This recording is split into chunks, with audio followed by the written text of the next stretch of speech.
The room smelled like rust, sweat, and hopeless dreams.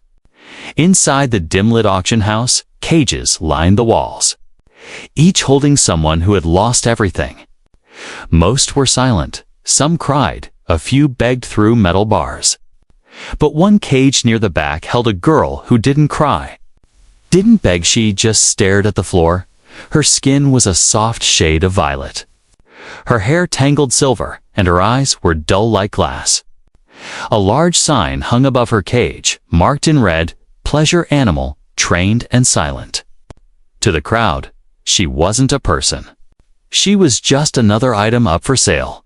The auctioneer grinned, showing rotten teeth as he smacked the cage bars with a stick. "Come on, buyers," he shouted. "This one's pretty, obedient. Won't talk back, who wants her?" The crowd laughed, throwing coins and crude comments. Some whistled. Some joked about what they'd do with her, but the girl didn't flinch. She had learned that silence was safer. Pain came faster when she made noise. Her name was Kelly, but no one here knew that. To them, she was product, nothing more. Then the door opened, and someone different walked in, a human man, middle-aged. With tired eyes and a thick brown coat, his hair was graying at the sides, and his boots were muddy. He didn't smile, didn't laugh like the others. He just scanned the cages with a calm, unreadable face. People gave him space. Unsure what to make of him, he didn't belong here, not really. His eyes stopped at her cage. He looked at her, not through her but at her. Kelly met his eyes for 1 second, then looked away. She had seen looks before. Hungry, cruel, greedy. But his was different. His was quiet, the auctioneer noticed, rubbing his hands. "You've got a good eye, sir," he chuckled. "This one's a rare breed. Silent, soft, no trouble. Perfect for pleasure or company. She's trained." The man asked, his voice low, trained enough to not scream. The auctioneer laughed. "What'll you offer?" The man reached into his coat and pulled out 2 silver coins. The crowd roared with laughter. 2 coins. Someone yelled, "She's worth 10 at least." Even broken, the auctioneer shrugged. No one else bidding. He grinned. "Fine. She's yours." He tossed the leash toward the man. Kelly's heart sank. Another owner. Another nightmare, but instead of grabbing the leash, the man walked forward and cut it. He pulled out a small knife and sliced through the chain like it was nothing. The leash clattered to the ground. Gasps filled the room. Kelly didn't understand. She stepped back, confused. "No leash," the man said softly. "No chains," the auctioneer frowned. "Do what you want with her. She's yours now. Just don't let her run off. They get fined for that." But the man didn't force her out of the cage. He held the door open and stepped back. Kelly stared, frozen. This was not normal. No one had ever opened a door for her. No one had ever waited. "Come on," he said gently. "You're free to walk." She looked at his hands, empty. No whip, no cuffs. She stepped forward slowly. 1 foot, then another. The room was dead silent, watching a slave step out without being dragged. She walked beside him, head low, and for the first time in her life, no one pulled her outside the auction house. The sun was setting behind red towers and dusty roads. Kelly's legs trembled from weakness. He noticed, paused, and offered her a small bottle of water. "Drink," he said. "You look half dead." She took it, sipping slowly, confused. "Why? Why did you buy me?" she whispered. He looked ahead, not answering right away. Then he spoke. "I didn't buy you to own you," he said. "I bought you so no one else would." Kelly didn't know what to say. Tears rose in her eyes, but she blinked them away. She had cried enough in chains. She didn't know what came next. But for the first time, her hands were free. And someone had seen her not as a thing but as a girl worth saving. The stars began to blink in the sky above, and in the dusty silence of a cruel world, Something kind had just begun. Kelly sat on the edge of the soft bed. Still wearing the same torn cloth she had been auctioned in, the room smelled clean.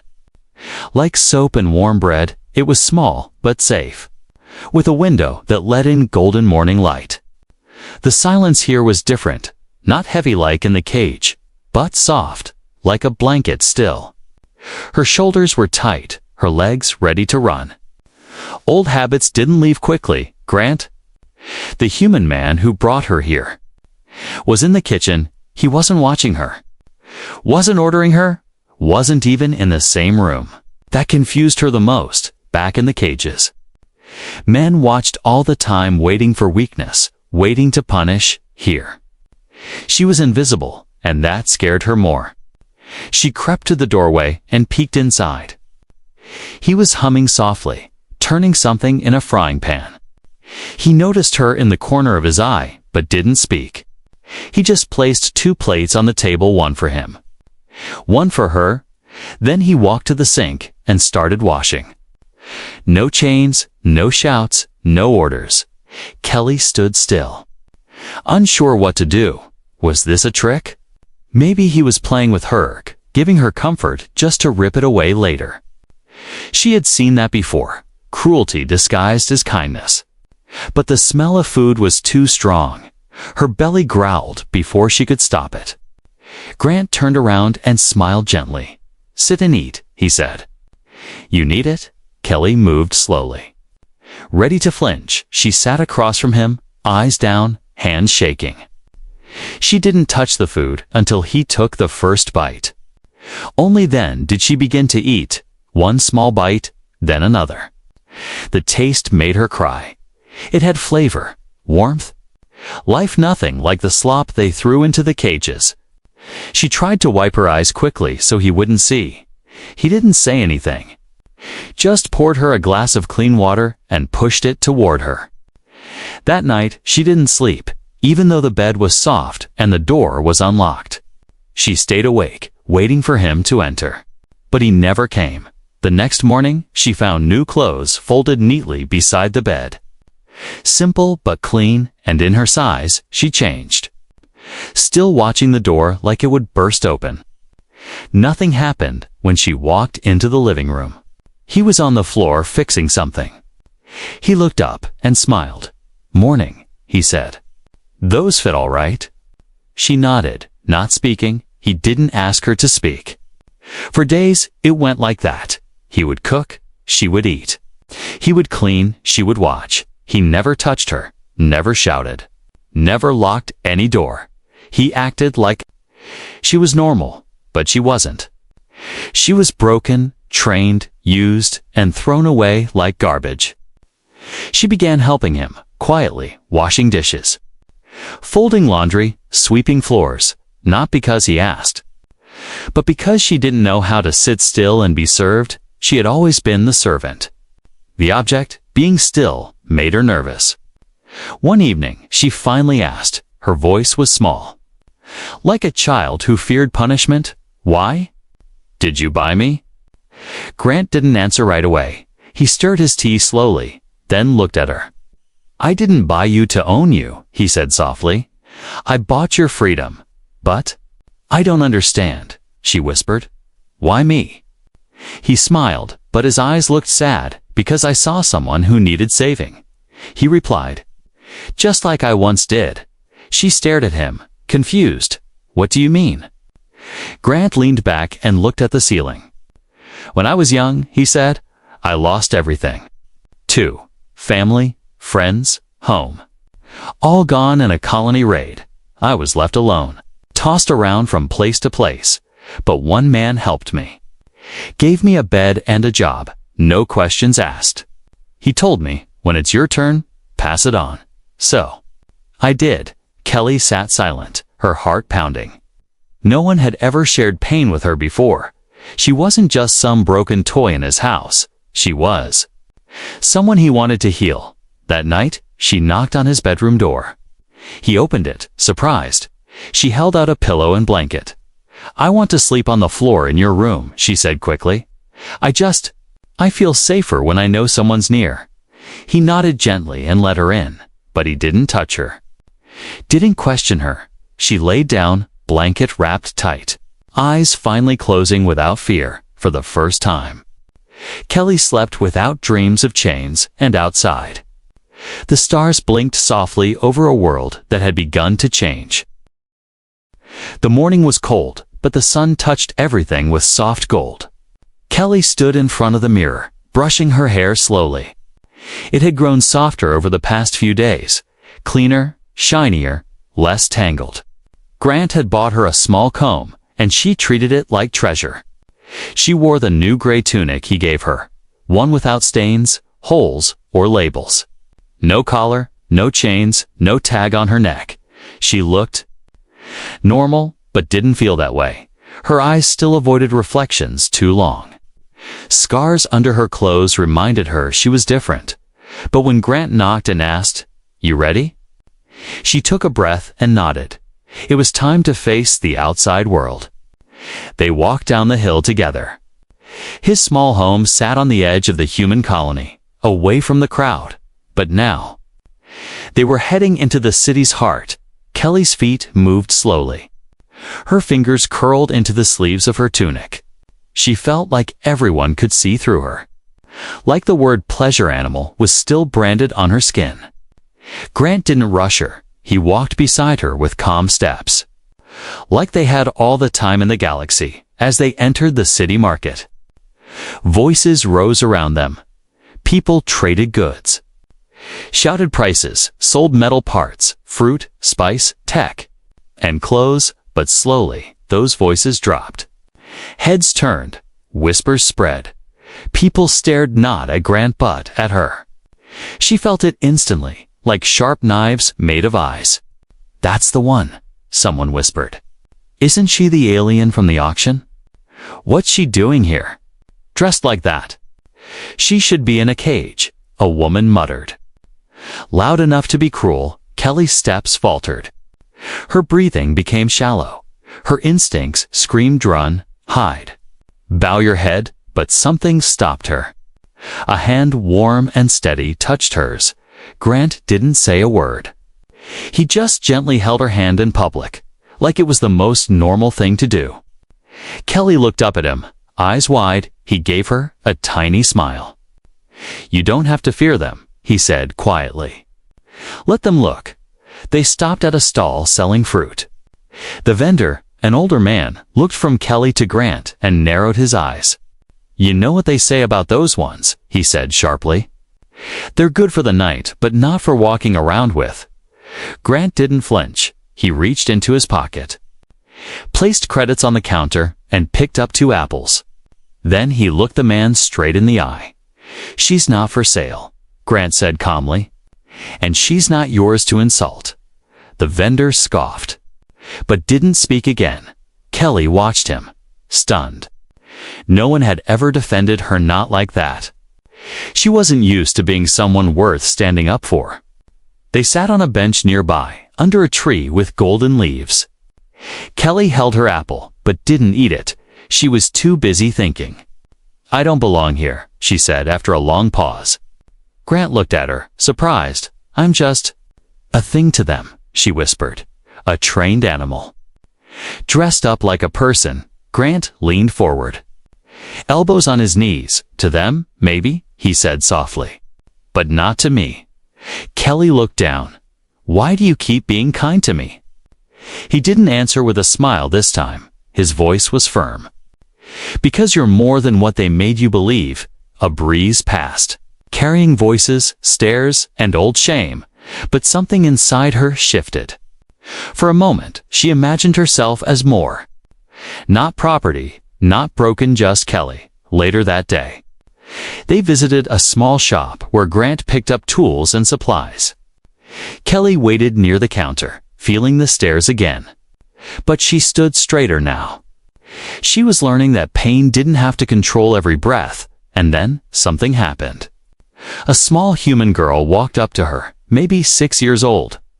She looked up at Kelly with curious eyes and asked, "Are you a princess?" Kelly froze. Grant turned, ready to jump in. But Kelly slowly knelt down and smiled gently. "No," she said softly. "I'm just learning to be me." The girl giggled and ran back to her mother. Grant watched Kelly stand up, her face calm but glowing with something new. Hope maybe, or the first breath of pride. That night, back home, Kelly sat on the couch and stared at her hands. She still remembered the laughter, the whispers, the cruel words.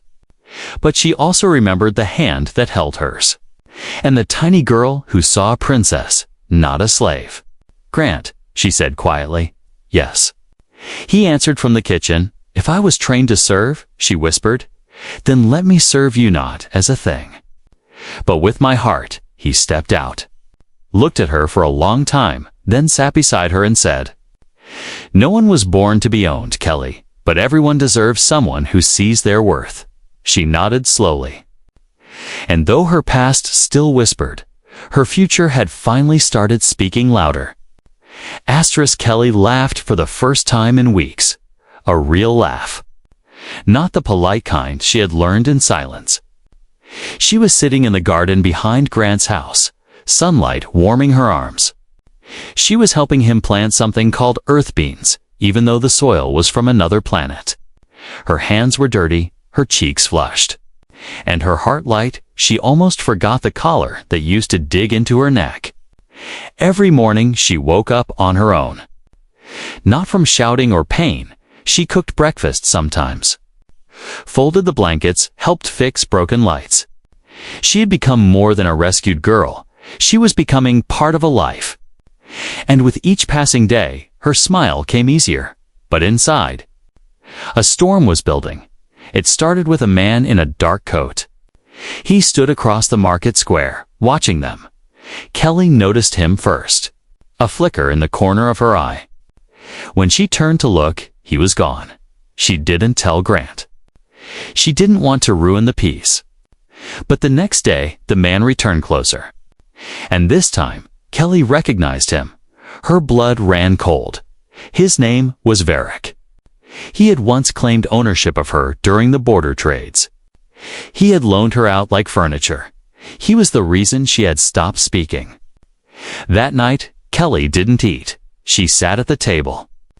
Trembling inside, Grant noticed, "You all right?"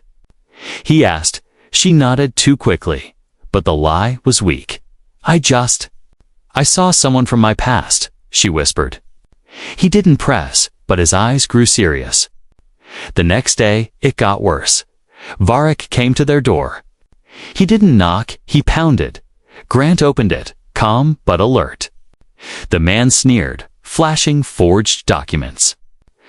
"That's my property inside," he said. She was stolen. Kelly stood behind Grant. Hands shaking, "No," Grant said firmly. "She's not property, and she's not yours." Varric shoved the papers forward. "The law says she was never legally sold," he snapped. "That means I still own her." Kelly felt her legs weaken. The past came rushing back: cages, beatings, the collar, the leash. She couldn't go back. She'd rather die. Grant stepped outside, closing the door gently behind him. "You listen," he said coldly. "I don't care what forged law you hide behind. She's with me now. And I'll fight this all the way to the Galactic Court if I have to." Varric laughed. "You'll lose," he said. "She's not your wife. She's just your pet." That night, Kelly sat on the floor in Grant's room. She couldn't stop shaking. "I thought I was free," she whispered. "But I'm not, am I?" Grant knelt beside her, placing a warm blanket around her shoulders. "You are free," he said softly. "But sometimes the world doesn't accept that until we force it to." He stood, walked to a drawer, and took out a small black box. He opened it slowly, showing her a silver ring. "I wasn't going to do this now," he said. "But maybe the galaxy needs to be reminded of something." He knelt in front of her, not to command, not to control, but to ask. "Kelly," he said, "will you marry me?" She gasped, covering her mouth with trembling fingers. Her heart beat like a storm in her chest. You want me?" As a wife, not as a pet. Not as a servant, he replied, as an equal. As someone I care about. Tears streamed down her face. I don't know how to be a wife, she whispered. You know how to be kind, he said. That's enough for me. She nodded. Unable to speak, he slid the ring onto her finger. And in that moment, something deep inside her broke, not from pain, but from healing. The next morning, they filed for marriage in the colony registry. There were questions, stares, and warnings. Are you sure? The clerk asked Grant. She's not human. Grant didn't blink. She's the most human soul I've ever met. The news spread like fire. A human married a former pleasure pet. The headlines screamed. Some laughed, some cursed. Others called it disgusting, but a few just watched in silence, wondering if maybe, just maybe. The world was shifting. Kelly held Grant's hand tightly as they walked through the colony. She no longer looked down. Let them stare. Let them whisper she had something now no one could take. A name, a ring, and a man who saw her as more, but far away. Varric watched from the shadows. His eyes filled with hate. He wasn't done, not yet. And the storm behind Kelly's smile was just beginning. Asterisk. The wedding dress wasn't made of silk or crystals. It was stitched by Kelly herself, simple cloth, cream-colored, with a few silver threads. She had never worn anything beautiful before. She had never dreamed of a wedding, but now, standing in front of a cracked mirror, she almost didn't recognize the girl staring back. She looked like a bride. Not a slave. Outside the colony was loud. Not because of celebration, but because of scandal. The news had spread across networks. Human marries ex-pleasure animal. The headlines blared. Everyone had an opinion. And most of them were ugly. Some said it was fake. Some said it was disgusting. Some wanted it banned.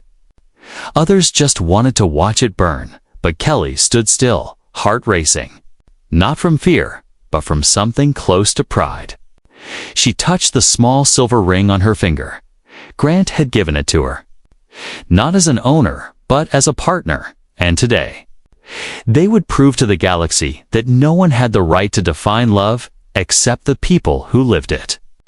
Grant stood outside, dressed in an old dark coat and clean boots. No suit, no bow, just honesty in his eyes. The local registrar refused to marry them.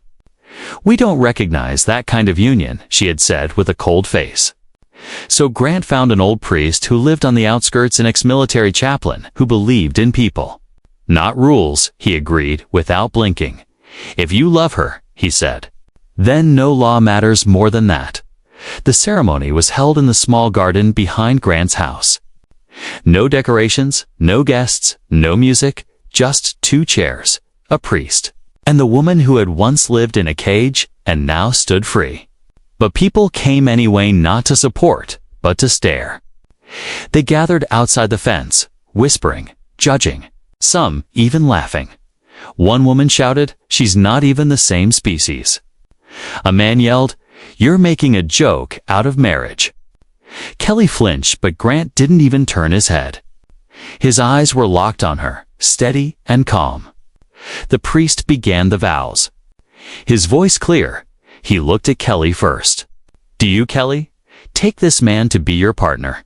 In freedom and in choice, not in chains, not in fear." Kelly's voice trembled but didn't break. "I do," she whispered. The priest turned to Grant. "Do you, Grant? Take this woman as your wife, not to own, but to love, protect, and stand beside forever." Grant nodded, his voice strong. "I do." The crowd behind the fence grew louder. Some throwing scraps. One rock landed near Kelly's feet. She looked down, heart pounding. Then she stepped forward. She picked up the rock, not to throw it back, buddy, to set it down gently. Then she looked up, eyes glowing. "I forgive you," she said to the crowd. "Because I am not what you say I am." The silence was heavy. Even the shouting stopped, just for a moment, and in that pause, The priest smiled and declared, "By the spirit of unity and the laws of the heart, I now pronounce you husband and wife." He didn't say you may kiss the bride, but Grant leaned forward anyway and kissed Kelly's foreheads, soft, warm, full of promise. Later that evening, they sat inside their small home, Kelly still wearing her handmade dress. Grant handed her a small gift box. Inside was a paper, her name written in human letters. A full citizenship form, signed and filed. "Your name," he said, "is yours now, not theirs." Kelly stared at the paper like it was made of gold. She held it close to her chest, eyes filling with quiet tears. The net was exploding. Videos of the wedding had been recorded and uploaded. Some channels mocked it, calling it disgusting romance, but others were stunned. A few human activists defended the marriage. One alien senator posted, "If she chose him, who are we to judge?" The debate had begun, louder than ever. But inside their home, the noise couldn't touch them. Kelly took off her shoes, walked barefoot across the wooden floor. She sat beside Grant on the couch and leaned her head against his shoulder. "I still feel the stares," she whispered. "You'll forget them one day," he replied. "Because I'll keep looking at you the way they never did." She smiled, a soft curve that reached her eyes. Not because the world had changed, but because she had. And now, she wasn't just someone rescued. She was someone loved, someone chosen. A wife, not a pet. Outside, the stars blinked above the colony. And though the galaxies still roared, in that quiet home, love had won. Asterisk peace didn't last long. Not in a world that still believed ownership was stronger than love. Not in a galaxy where papers mattered more than hearts. 2 days after the wedding, a message arrived. Not a letter of congratulations, but a court summons. Grant read it twice, jaw tight. Kelly stood behind him, holding her cup of tea. Her hands began to tremble.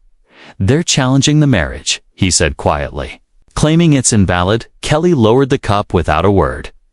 "They say I'm still property," she whispered. Grant nodded. "They're calling you an illegal asset.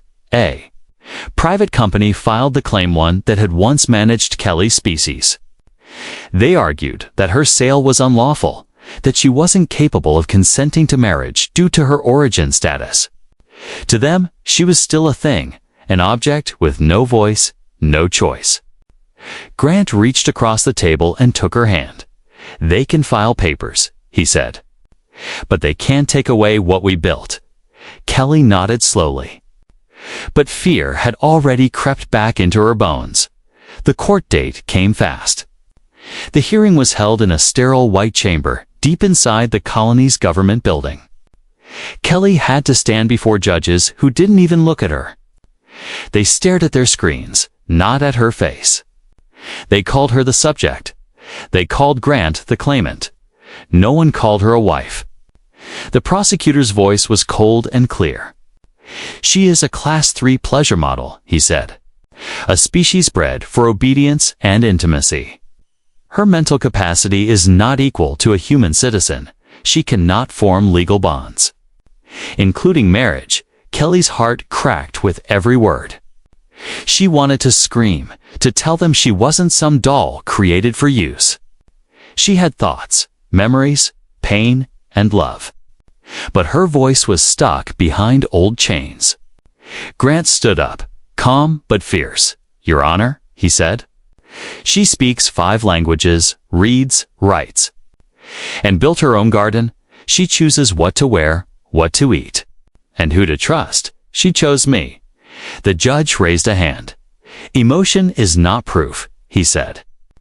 "The law is clear." Kelly looked around the room and realized this wasn't just about her. It was about others like her. Still trapped, still voiceless. If she stayed silent now, it would be like leaving them in the dark. So she stepped forward. Her voice shook, but it didn't break. "I wasn't born to be a toy," she said. "I was trained to be silent. But I am not empty. I feel pain," she continued. "And I feel love. And I chose my husband. The courtroom was silent. Even the judges looked up for the first time. Her voice was soft, but it echoed louder than any law book. Outside the building, a few reporters waited. They weren't interested at first, but when Kelly walked out beside Grant, her hand in his, someone snapped a photo. And someone else asked, "Do you regret marrying a human?" Kelly turned and looked into the camera. "No," she said. "I regret not being seen as a person." The clip was uploaded that night. At first, no one noticed. Then, suddenly, millions did. People across colonies watched aliens and humans both. A girl once labeled pleasure animal was now standing tall. Defending her right to love, the hashtag Let Her Love began trending. Civil rights groups joined in. One alien activist said, "If she can't marry, then none of us are truly free." Soon, peaceful protests began outside government offices. Crowds carried signs, "She's not property. Love is not illegal, and her voice matters." The story spreads faster than even Kelly could imagine. But the court wasn't done. A second hearing was ordered, this time to rule if she could keep her citizenship. If they won, she would lose everything: her home, her name, even her freedom. It felt like her entire life was on trial. One night, as she sat in the dark living room, Grant placed a soft blanket over her shoulders. "They can try to take everything," he whispered, "but they can't touch what we are." Kelly looked at him, eyes filled with quiet fire. "I won't run," she said. "I won't be silent again." She sat down at the table and opened a new document, a letter addressed to the galaxy. She poured her pain, her truth, and her journey into it. It was more than a story yet, it was a cry for justice. Grant posted it to the network that night. By morning, it had reached every major colony and human system. People weren't just watching now, they were standing up. The court wanted silence, but the universe had heard her. And in that growing storm, Kelly was no longer just a girl with scars. She had become a symbol, not of shame, but of strength. 6 weeks passed since the trial began, 6 long weeks of headlines, protests, debates, and sleepless nights. Kelly had gone from invisible to unforgettable. From a girl who flinched at shadows to a woman who stood in front of cameras and spoke the truth. She was tired, but not broken. Every morning, she still made tea for Grant, folded his coat, and kissed his cheek before court. And every night, he held her hand while she cried. Not because she was afraid anymore, but because being seen, really seen, was harder than being ignored. Today, everything would be decided, a final ruling. Broadcast live across colonies and human systems. The courtroom was filled with press and silent guards. But Kelly sat upright, her back straight, her heart steady. She was not going to hide, not this time. Not ever again. The judge appeared on screen. Ancient and cold-eyed. "The question before us is simple," he said. "Can someone born as registered property be recognized as a full citizen with the right to marry a human?" Grant squeezed Kelly's hand under the table. The judge continued, "This court rules." "Yes," the room gasped. Kelly didn't move, not right away. She stared ahead, eyes wide, lips trembling.